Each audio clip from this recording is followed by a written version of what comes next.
राम रचि रखा मैंने तो पहले से ही सब फिक्स है, तो फिर कर्म का इसमें क्या? समझो राम क्या है? राम है आपकी ऊर्जा, आपका प्राण। तो जो प्राण की अवस्था होगी, जैसे आपका प्राण रच रहा है शरीर में, जैसे चल रहा है, उसी हिसाब से आपकी भाव की गति बढ़ेगी। और जैसा भाव आएगा वैसे आप क्रिया करो। भाव से ही आपका भाग्य बनता है। भाव गति सो भाग्य का है। भाव की गति का नाम ही भाग्य है। तो भाग्य और कुछ ऐसा नहीं है कि और किसी ने लिख रखा है। आपके जो प्राण की जो गति है, राम की जो गति है, राम क्या है? राम कोई व्यक्ति थोड़ी है।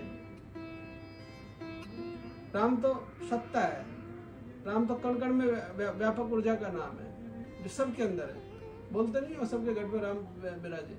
तो वो प्राण तो आपके अंदर भी है। तो आपके प्राण की गति के अनुसार आपके अंदर भाव पैदा हो रहे हैं, और भाव के अनुसार आपका क्रिया घटित हो रही है। तो हो ही जय विद राम रच रखा।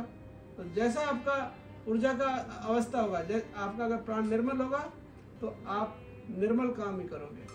और अगर ऊर्जा अधोगामी है तो आपके अंदर काम क्रोध मद लोभ के भाव पैदा होंगे, और काम क्रोध मद लोभ के हिसाब से आपकी क्रिया घटित होगी।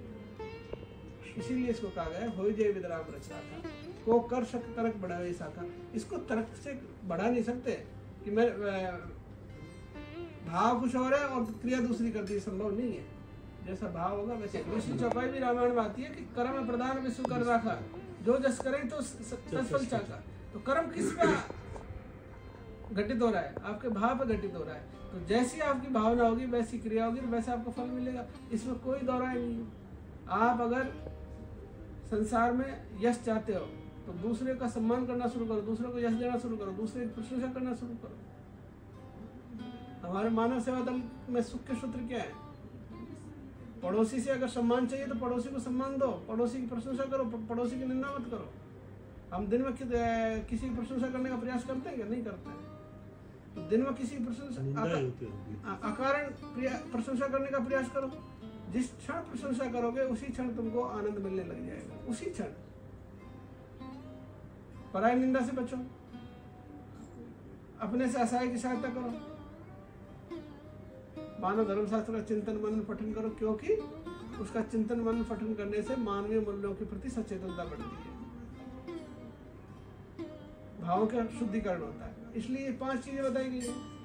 तो इसको अगर करोगे तो आसानी से भवसागर का जाल कटता चला जाएगा।